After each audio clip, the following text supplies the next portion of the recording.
Ce voyage de 60 heures, il nous emmène dans un pays plutôt chaud déjà. Et je ne te dis pas encore où c'est, mais je pense que tu vas le découvrir assez vite dans cette vidéo. J'espère que ça va te plaire. C'est la première vidéo d'une série qui, j'espère, va continuer. Donc on est parti. Salut, je m'appelle Augustin. En 2020 et 2021, j'ai acheté 2 fourgons que j'ai entièrement aménagés pour partir tout équipé sur les routes d'Europe.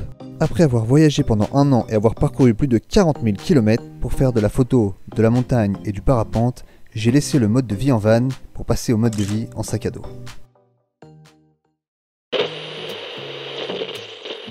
Franchement, il n'y a rien à faire, mine de rien, voyager en fourgon, ça laisse quand même beaucoup de place. Alors évidemment, ça dépend de ton véhicule, mais globalement, je dois te dire que j'ai quand même dû me débarrasser de pas mal d'affaires pour que tout rentre dans un sac à dos de 40 litres.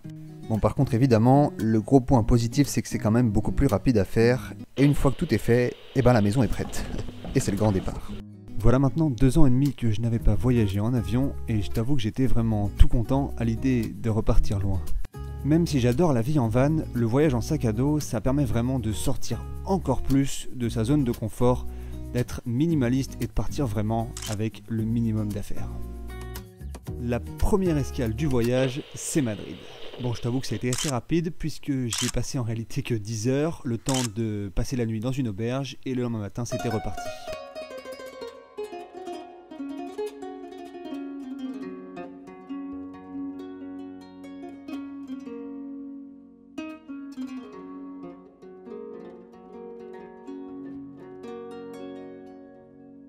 L'arrivée sur un nouveau continent, je trouve ça toujours un peu bouleversant. Je trouve ça vraiment dingue qu'en l'espace de 12 heures de vol, on arrive dans un pays vraiment différent. Bienvenue dans une ville qui vit, dans une ville qui voit le soleil toute l'année, dans une ville malheureusement assez inégalitaire.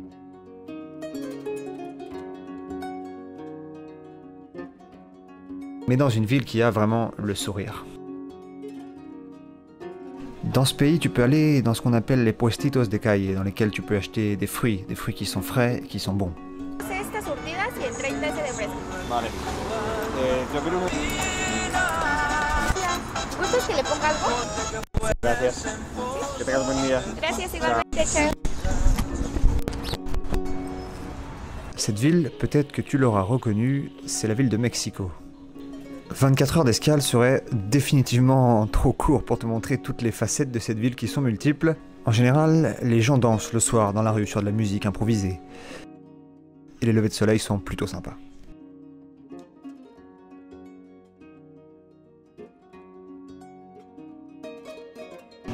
Comme je te le disais, l'escale n'était que de 24 heures avant de poursuivre vers une autre destination. Après 6 heures de vol, j'ai atterri dans une nouvelle ville, dans un nouveau pays. J'ai atterri dans l'hémisphère sud. J'ai rencontré David, un Espagnol qui est un habitué de ce pays, qui m'a directement emmené dans un marché de fruits. Comment te dire? Dans ce pays, les fruits, c'est vraiment le paradis.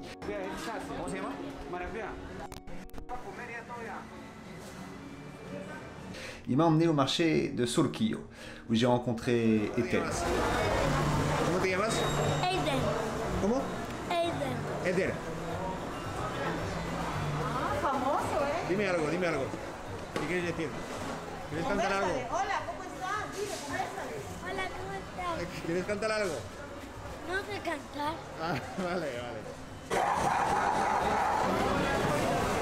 ¿Te gusta, no? ¿Eso te gusta todo? ¿Sí?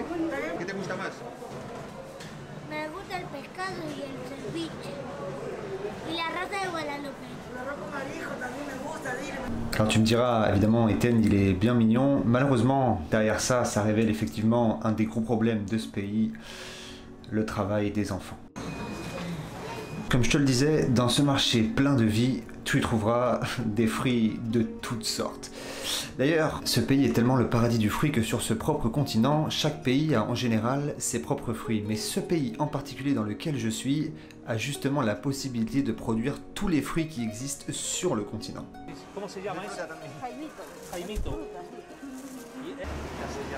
Pero es un melocotón chiquito. Así, J'ai rencontré également Maria. Maria, elle se met à l'extérieur du marché pour vendre ses fruits dans un caddie. Malheureusement, c'est interdit. Donc la police, évidemment, vient régulièrement les déloger. Bon d'accord, il y a beaucoup de fruits dans ce pays. Mais quoi de plus, me demanderas-tu? Eh bien, il y a aussi Anna. Anna, elle fait partie intégrante de tout l'artisanat de ce pays. Elle est là 10 heures par jour, 7 jours sur 7.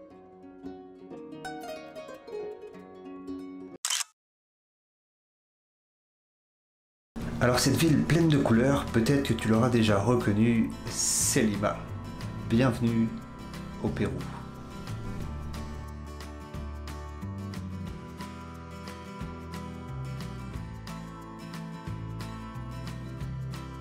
Bienvenue dans une ville très diversifiée, avec du monde partout.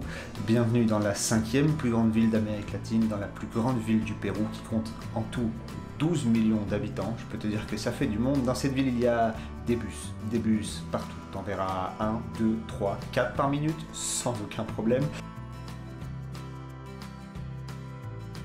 Bienvenue dans une ville où tu as des puestitos de calle, un peu comme au Mexique, dans lesquels tu peux acheter des fruits qui sont frais, qui sont bons. Il y a aussi des journaux, des vêtements. En fait, tu peux pratiquement tout trouver dans la rue. En fait, c'est une ville où tu peux faire tes courses intégralement dans la rue, sans parler des peintures qui sont vraiment magnifiques. Lima, c'est aussi évidemment la côte au bord du Pacifique. 35 degrés en été. Tu as aussi un décollage parapente sur la côte. Et tu as aussi le parc de l'amour, qui est assez réputé à Lima. Bon, à la base, c'est fait pour les amoureux, pour admirer le coucher de soleil, mais si on n'est pas amoureux, je pense qu'on a quand même le droit d'y aller. Et là-bas, tu pourras aller dans une crêperie qui s'appelle le Bisou Français, parce que c'est bien connu, en général, les bisous français, c'est toujours les plus savoureux. Lima, c'est aussi la place centrale, la place d'Armes, évidemment, avec le palais présidentiel et la cathédrale, dont la construction a débuté en 1535, lorsque les Espagnols sont arrivés. Alors Lima, je te le disais, c'est évidemment des inégalités comme ce qu'on peut voir de l'autre côté ici du palais présidentiel. Le contraste est assez fort. C'est aussi malheureusement des enfants qui régulièrement devraient être à l'école mais travaillent dans la rue. C'est Annalise. Comment te llamas? Annalise. Annalise, vale.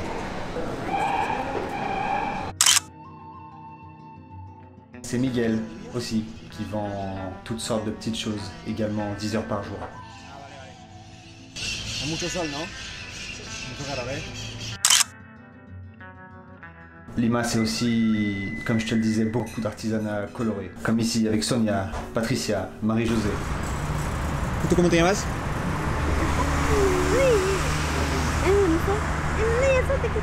Luisa. Patricia. Me llamo Sonia.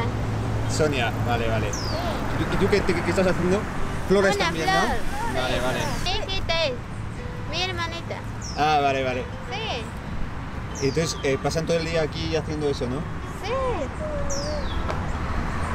Y con el sol, ¿no es eso difícil, no? Hay mucho sol, ¿eh? Últimamente. Pega mucho el sol, ¿no? Sí, mucho sol. Bueno, a ver, ¿qué les compro, señorita? Mira, te doy 30. Gracias. Y me llevo este, ¿vale? Gracias, sí. Gracias, señoras. Mucha suerte, ¿vale? Ciao. Ciao, señoras. Voilà, c'est la seule place que je lui ai trouvée. Pas mal, hein? Je suis arrivé il y a juste 3 jours, ou si je commence à acheter des lamas tous les 2-3 jours, ça va pas le faire, je pense que je vais repartir avec 2 sacs. Donc voilà, ce qu'on vient de voir, c'est émouvant, c'est pas facile comme image de voir des enfants qui sont dans la rue alors qu'ils devraient être à l'école en fait, mais bon, chaque pays a sa culture, chaque pays a ses mœurs, et évidemment on n'est pas là pour venir les changer, on n'est pas là non plus pour venir les critiquer. Ici on est dans la partie sud de Lima, faut savoir que l'Amérique latine c'est le continent le plus inégal au monde. C'est le continent sur lequel il y a le plus d'inégalités, la classe moyenne est quasi inexistante, donc il y a soit des gens qui sont très riches, soit des gens qui sont très pauvres.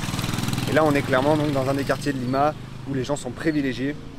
Et comme toujours un peu en Amérique latine, tout est un peu fermé, il y a des grilles partout sur les fenêtres, etc. C'est malheureux de voir ça, mais bon, c'est la réalité de l'Amérique latine. Donc voilà, je t'emmène dans un quartier artistique qui devrait être plutôt sympa. Alors le quartier artistique dans lequel je t'emmène maintenant, il s'appelle Barranco. C'est un quartier vraiment artistique où tu peux trouver beaucoup de peintures, où l'art de rue, disons, est très présent et où c'est vraiment très plaisant de s'y promener.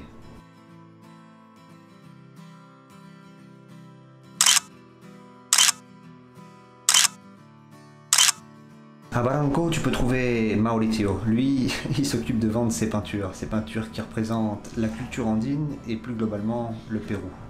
El Océano Pacífico, el calendario Inca. Tu peux aussi trouver Herman. Herman, c'est un fan de la France, un fan de la culture française, et tu vas voir, il parle plutôt bien français. Yeah. Vous êtes d'où?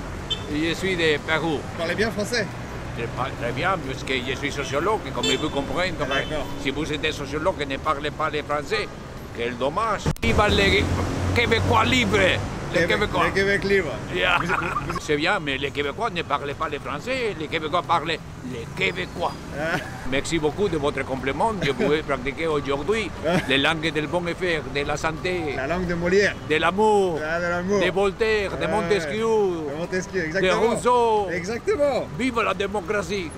Oui, oui, oui, j'avais visité toute l'Europe, l'Angleterre, l'Allemagne. C'est joli, hein?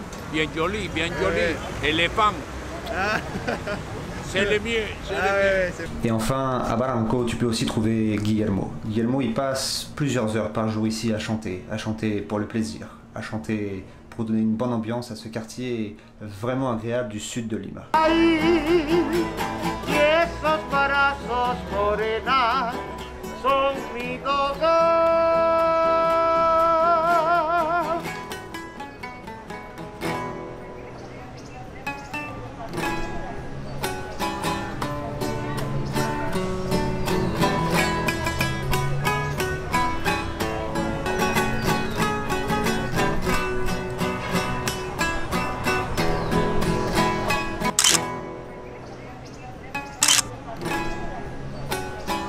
Au fond, voilà ce qu'est Lima. C'est la ville aux 1000 visages et la ville aux 1000 couleurs. C'est Annalise, c'est Eten, c'est David, c'est Maria, c'est Anna, c'est Miguel, c'est Marie-José, c'est Patricia, c'est Sonia, c'est Herman. C'est Guillermo. C'est Lima.